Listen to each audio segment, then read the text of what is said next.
Dragi telespectatori, ne întoarcem în platou. Vă reamintesc, tema emisiunii de astăzi este duhovnicul sau psihologul. Cui încredințăm secretele care ne apasă. Invitații de astăzi sunt Părintele Mihail Grigoraș de la Biserica Dormirea Maicii Domnului Vulpei din Iași și domnul jurist Andrei Pintilie. Haideți să vedem, sunt unii oameni care preferă să meargă la psiholog și mai puțin la preot. De ce credeți că domnul Andrei, de ce unii oameni preferă să meargă mai întâi la psiholog și nu la duhovnic? Sigur, la urmă urmei, fiecare alegerea lor, da. Însă există o diferență considerabilă între psiholog și preot și, în primul rând, trebuie spus că în urma unui exercițiu de spovedanie la psiholog, dacă se poate numi așa, rezultatul nu e iertarea păcatelor, pe când la preot ăsta e rezultatul principal. Motivele pot fi din cele mai variate, în special psihologii au tendința de a spune că latura mentală e specialitatea lor. Eu aș spune că la preot e mult mai ușor de deschis și mentalul și sufletul și cred că e mult mai ușor pentru orice persoană să spovedească un păcat la preot și mult mai bine, de ce nu, pentru că preotul este cel care îi păstrează 100% secretul. Nu putem avea încredere 100% în nimeni, însă cu atât mai puțin într-un psiholog, aș spune eu, e părerea mea, poate alții mă vor contrazice.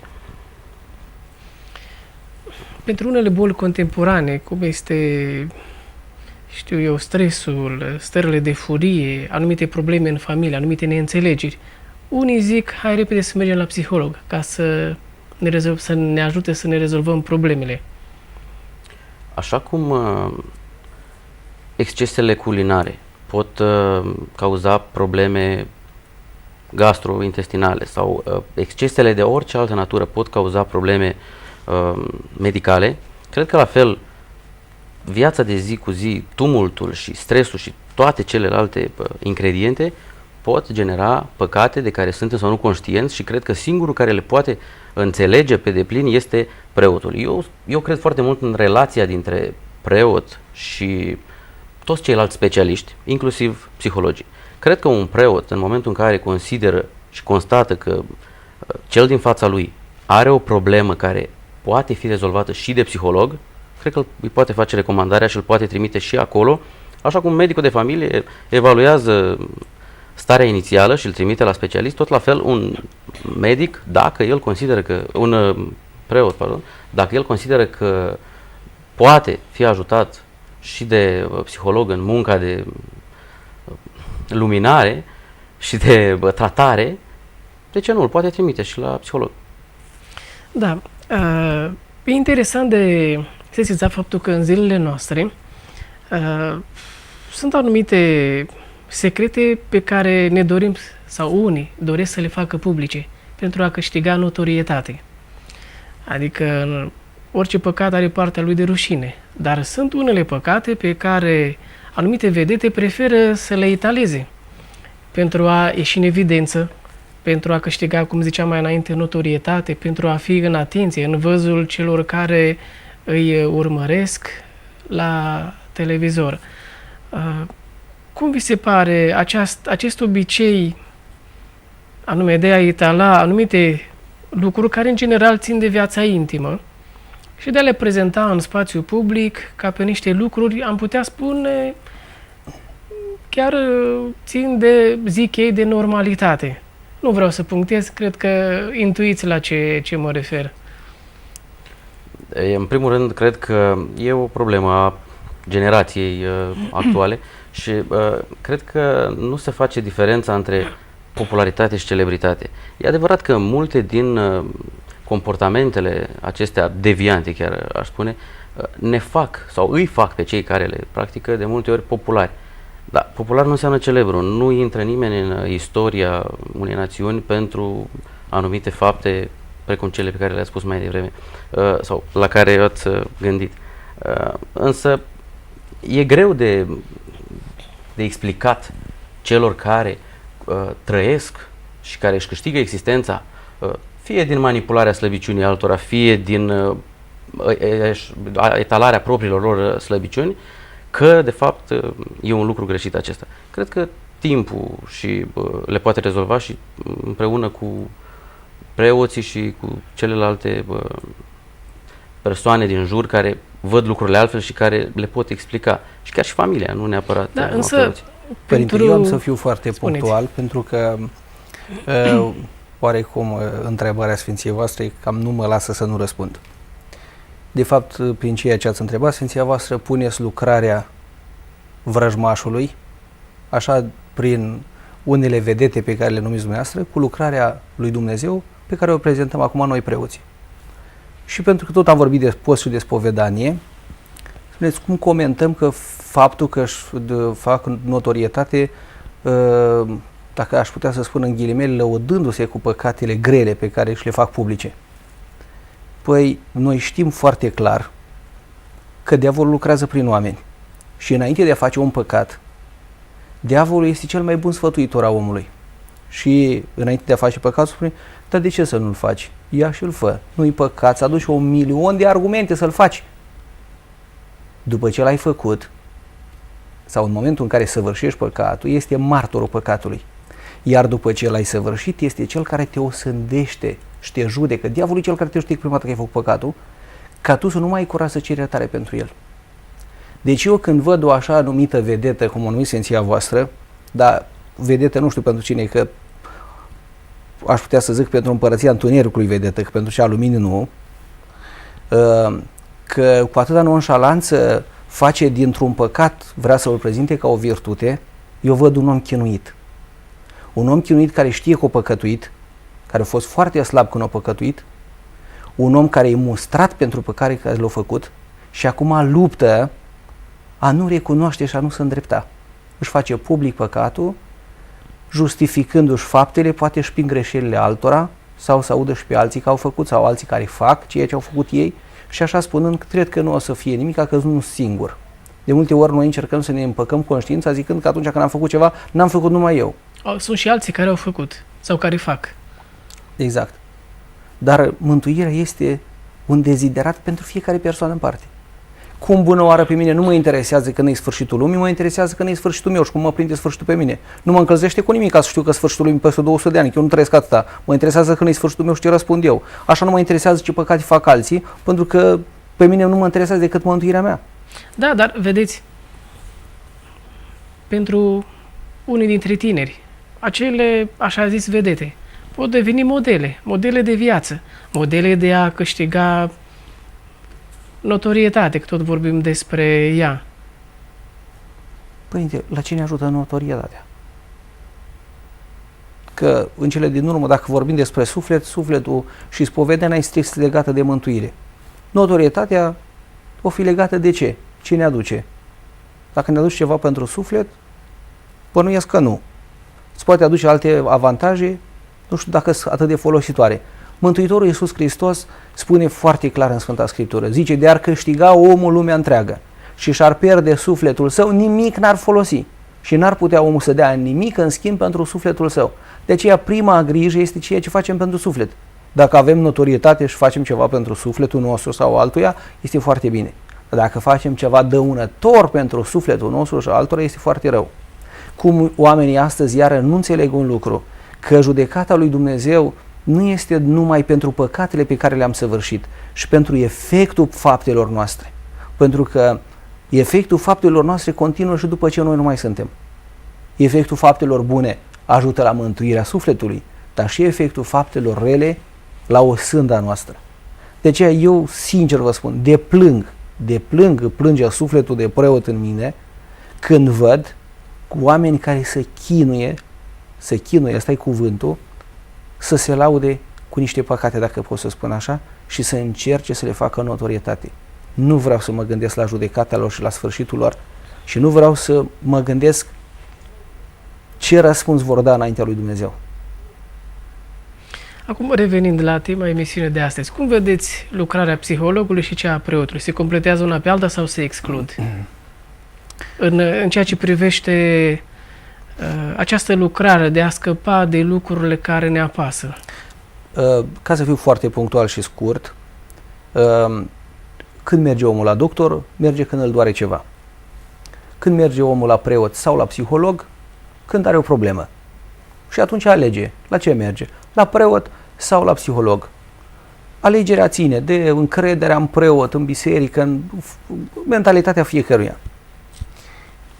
Problema este în felul următor, că dacă mergi la doctor și îți dă un medicament care să îți acalmeze durerea, dar nu-ți vindecă cauza, te poți trezi după o perioadă de timp cu o boală pe care n-ai tratat-o la timp și care primul simptom a fost durerea și ai luat niște analgezice ca să nu mai simți durerea. Tu n-ai tratat cauza, să te trezești peste o perioadă de timp cu nu știu ce metastaze care îți sunt fatale. Eu așa văd și alergarea la psiholog. Când omul are o problemă, alerg la psiholog.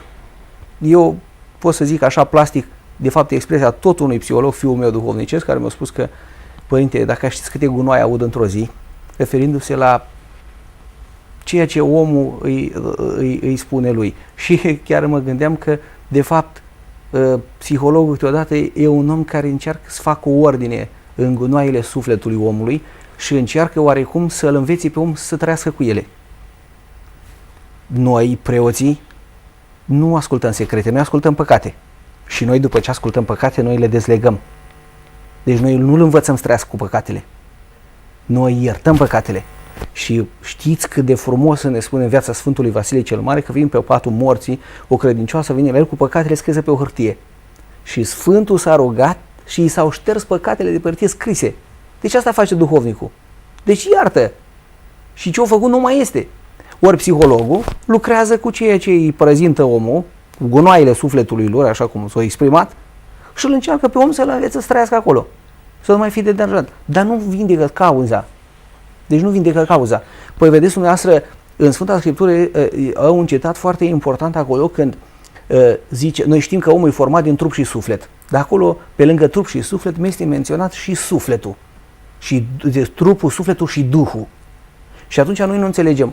Duhul și sufletul o fi același lucru sau sunt lucruri distincte. Omul este ființă dihotomică, adică are trup și suflet, sau are și Duh.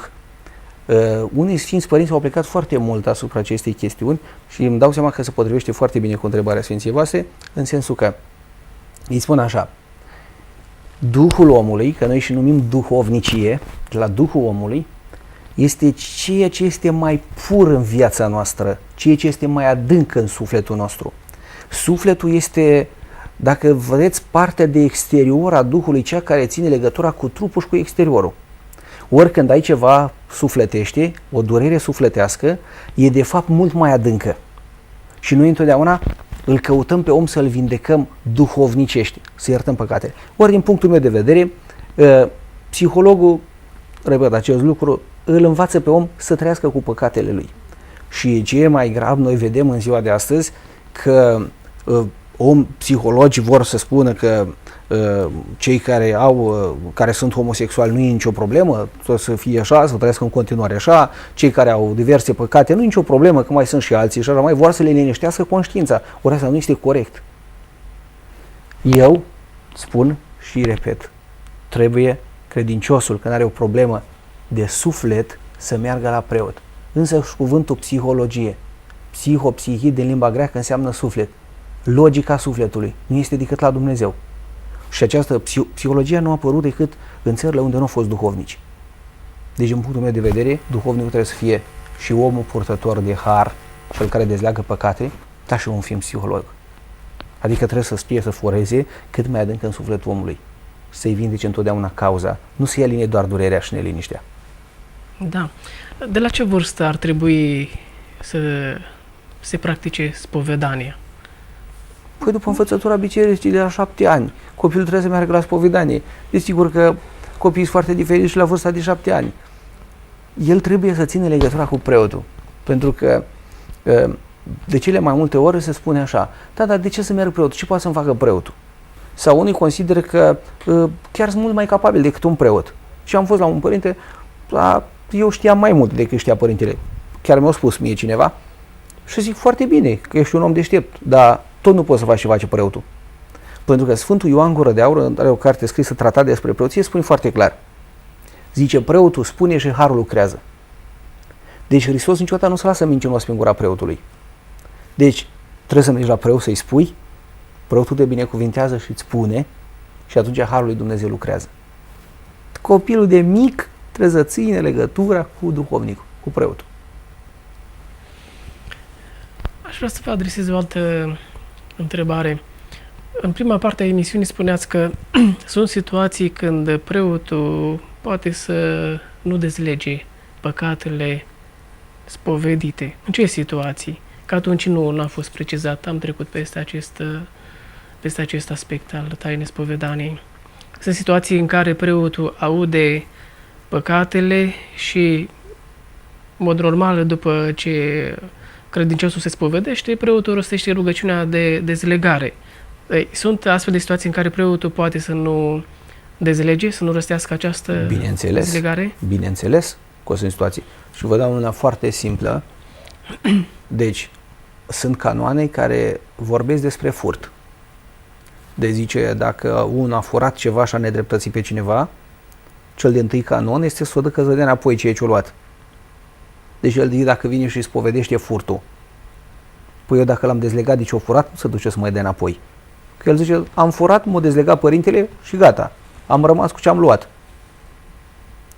Ori, când consider că sunt păcate care nu au fost dăunătoare doar sufletului lui și dăunătoare și comunității și a tuturor persoanei, cel dintâi lucru ca să fie iertate îți ducă să îndrepte și poate îndrepta. Și după aceea îi acorzi dezlegarea. Asta este un aspect. Mai sunt și alte aspecte când trebuie să arate îndreptare. Poate vine și face spovedania așa că trebuie să o facă. Și iarăși un exemplu foarte clar. Am avut o situație în care am constatat că în timpul spovedaniei atitudinea pe care o avea la spovedanie nu era nici pe departe una de pocăință, ci chiar una de mândrie, că avea un anumit statut social, era șef pe nu știu câte, toată lumea l-asculta și așa mai departe și chiar nu suporta că să-l fac conștient de gravitatea păcatului respectiv. Și când am văzut că are atitudinea asta de mândrie, că nu-i de smerenie, atunci am spus, eu nu te dezleg, am luat pe Tetrahirul și am spus, eu taina mândrie n-am la biserică, am mai taina spovedanii și a pocăinței. Când vrei să fii pocăit, atunci am să te dezleg și am să te ascult. Până atunci n-am taina mândriei și nu pot să te primesc. Bun, nu cred că i-a convenit deloc. Vorbesc că nu i-a convenit, dar n-avem ce să fac. Păi dacă nu îndeplinește criteriul, păi la școala de șoferi, dacă nu îndeplinești criteriul, nu îți primește dosarul, nu dai examen. Și oriunde, nu îndeplinești criteriul, nu ai. Pentru că noi trebuie să zicem, în rai intrăm dacă voim. Mântuitorul spune, frate, dacă voiește cineva să vină după mine, să se lepede de sine. Deci dacă voiești, dacă nu voiești, nu te obligă nimeni. Trebuie să arătăm această voință. Și, acum să vă spun că respectiva persoană foarte descumpănită a plecat de la biserică. Ba mai mult decât atât, o dat și vreo câteva telefoane și a spus, da, mai trimis la părintele ăla, că ai spus că o să mă asculte așa mai departe, dar uite că... Și după o perioadă de timp, că Dumnezeu bunuțul lucrează, o vine la spovedit așa cum a trebuit. Că o înțeles că nu se poate să se mântuiască fără pocăință. Înaintea lui Dumnezeu nu avem funcții, nu avem statut, nu avem. Înaintea lui Dumnezeu avem suflet. Atât. Când vii la biserică, vii cu sufletul. Atât ai la rai. Spuneați că prin taina pocăinței se încearcă și o îndreptare a răului pe care l-a săvârșit cineva. Acum, faptul că unii oameni poate săvârșesc cu ușurință fapte rele, fapte de corupție, fapte cu totul neplăcute, putem spune că e un semn al faptului că ei nu prea se spovedesc? Domnul Andrei, o părere a dumneavoastră? Dacă săvârșirea de păcate e semn că nu se spovedesc. Eu aș zice din contră, cred că mulți dintre cei care se spovedesc cad în ispita de a repeta păcatele. Lucru care iarăși nu înseamnă că nu mai trebuie să ne spovedim. E o încercare permanentă, cred că de asta este dată spovedania și de asta este dat și duhovnicul. E adevărat că repetarea păcatelor la nesfârșit se transformă în patimă, dar e un exercițiu care trebuie făcut împreună cu duhovnicul. Nu consider că e semn neapărat, nu întotdeauna, semn neapărat de nespovedanie, săvârșirea de păcate. E complexă tema asta. Poate fi, dar cred că de multe ori e mai mare ispita de a cădea din nou în același păcat și de a încerca să gândim cumva ce rost are să-l mai spovedesc. Da, sunt unii credincioși care, gândind că nu vor reuși cu ușurință să renunțe la un păcat, amână taina spovedanie zicând ce rost are să mă spovedesc, să-mi spun aceleași păcate, poate în mare măsură, iar eu nu reușesc să scap de ele și amână momentul spovedaniei. Tocmai asta e ideea. Nu e important să nu le mai spovedim, important e să nu le mai facem. Cum reușim?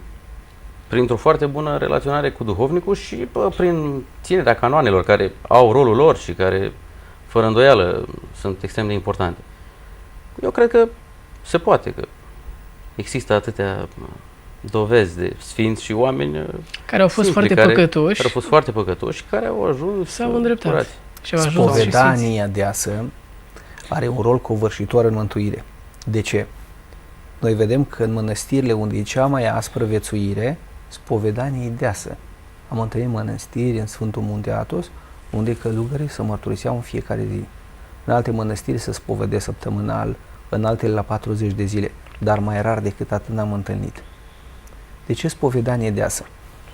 Pentru că chiar dacă mărturisim un păcat și îl repetăm, trebuie să mergem să ne spovedim. Mântuitorul Iisus Hristos zice: de câte ori vei cădea, scoală-te și te vei mântui. Te-ai scolat, te vei mântui. Scoală-te și te vei mântui. Din experiența de duhovnic știu următorul lucru. Păcatul spovedit des, dacă vreți dumneavoastră, ca o plantă pe care o plantezi, o smulgi, o plantezi, o smulgi, o plantezi, o smulgi și până la urmă nu se mai prinde, că nu mai are rădăcini, să usucă de câte ori o fost smulsă. Așa la unele păcate și spovedania de astea. Firea omului câteodată e slabă, înclinată spre anumite păcate. Dar asta nu înseamnă, dacă știi că ai să mai repeți un păcat sau n-ai să fii la fel de puternic să lupți împotriva lui, să nu te spovedești. Mai mult decât atât, noi știm că Dumnezeu ne va judeca așa cum ne va găsi. Dacă te găsește pocăit, cu părere de rău îndreptat, te mântuiești. Nu te găsești îndreptat, nu te mântuiești. Sau în stare de pocăință, Sau că în a stare fi de pocăit, pocăință, în stare de acum părere. unii pot să înțeleagă altceva. A fi pocăit. Păi nu, că vă referiți la pocăiți, dar pocăiții care sunt de altă religie, ei nu sunt pocăiți. Ei nu sunt pocăiți. Pocăința adevărată e în Biserica Creștin-Ortodoxă. Putem vorbi despre pocăință și falsă pocăință. Pentru că în celelalte denominațiuni creștine, spovedania nu mai este taină. De ce n-au taina spovedaniei? Ei spun că ne rugăm la Dumnezeu, că oricum Dumnezeu știe ce păcate am făcut noi. Da, dar Dumnezeu știe ce am făcut. Dar nu înseamnă că nu ne-și pare rău că le-am făcut. Deci atunci când vii în scaunul de spovedanie, tu îi arăți lui Dumnezeu că îți pare rău. Doamne, îmi pare rău că am făcut asta, îmi pare rău că am făcut asta. Aceasta este taina pocăinței. Da, bine, așa la termenul general, pocăință, pocăiți. Da, noi ne apropiem, din păcate, de finalul acestei emisiuni. Dragi telespectatori, vă mulțumesc în primul rând invitațiilor că au onorat invitația și vă mulțumesc Noi și dumneavoastră vă că... pentru invitație. Așa, mulțumesc și dumneavoastră că ne-ați urmărit. Fiind în perioada postului, noi vă recomandăm să vă spovediți, să postiți cât puteți și fiecare să facă mai mult decât a făcut până în momentul respectiv. Pentru că trebuie să fie ori o evoluție, există ori o evoluție, ori un regres din punct de vedere duhovnicesc. Deci noi vă dorim să cultivați această creștere duhovnicească prin post, prin spovedanie, pentru a ne pregăti bine pentru sărbătoarea Învierii Domnului. Doamne ajută și vă aștept la următoarea ediție a emisiunii Lumina Ortodoxiei.